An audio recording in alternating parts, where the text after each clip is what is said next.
shpejt që funksionon administrata shqiptare, dëshira apo korrupsioni i lartë që të pakën sipas akuzave të mëdha dhe arrestimeve që kanë bërë vetë SPAK, pra një organ shumë i respektuar,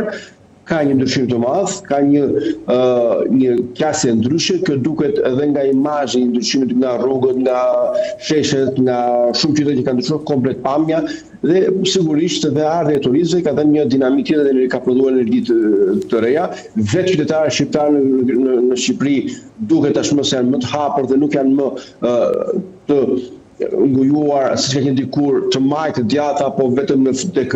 kulti i individit, por ka një qasje ndryshe që duket dhe përcjellet edhe tek te dhe ne e ndjejmë shumë sepse në fund na gëzon dhe ndjehemi shumë mirë kur Adheu dhe Momodheu përparon ecën përpara. Vota e diasporës në këto momente, zoti Guri, po bëhet faktor për socialistët në numërimin e votave. Ju kujtoj që kanë marrë një mandat vetëm nga diaspora tashmë në qarkun e Vlorës, ndërsa janë pothuajse afër edhe një mandati tjetër në qarkun e Fierit. Pyetja ime është, si e shpjegoni në këtë moment që diaspora ka votuar pra për të majtën socialiste, kur shumë analistë mendojnë se ata që largohen nga Shqipëria në fakt do të votojnë për opozitën? Këtu hyn ajo ana politike, ose më saktë interpretimi që mund të bëhet është analistët jo në kuptimin e largimit, por në kuptimin e qasjes tek diaspora.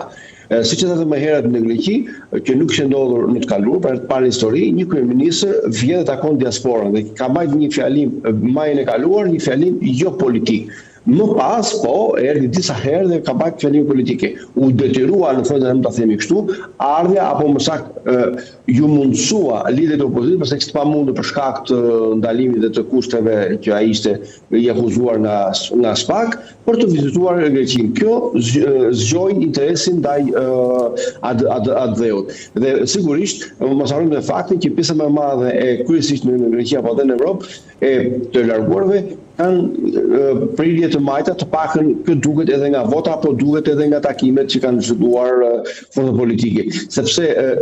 të pakën nga momenti që u vendos drejta e votës, Partia Socialiste që është forcë politike e cila ka zhvilluar më shumë takime me diasporë, ka qenë më afër tyre,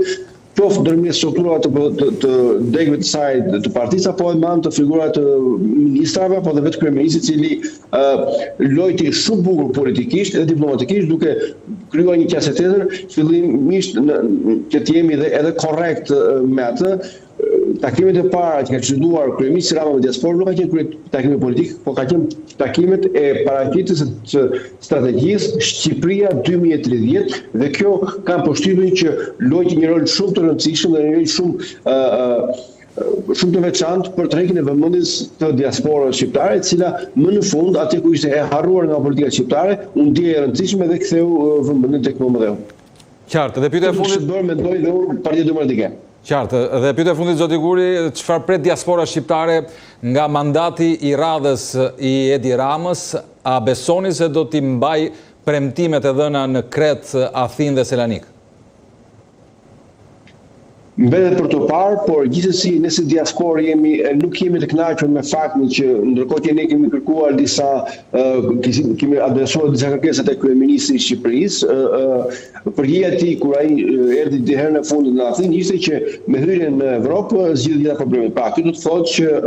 me këtë gjë, pra me hyrjen në Evropë ai ka zgjidhur problem, por që neve nuk na gjen dakord, jemi kundër këtij mendimi, sepse ne duhet çdo ditë të përpiqemi për më të mirën tonë. Jo kur të antasohemi në Evropë, nëse do të antasohemi në Evropë. Pra, ne çdo qeveri e shikojmë si aleate, e shikojmë si një partner, aq më tepër kur është qeveria jonë, pavarësisht në është zoti Rama apo mund të ishte zoti Berisha në pushtet. Zoti Guri, ju falenderoj që ishit pjesë e ditarit fundit në A2 CNN. Tek kënaqësi.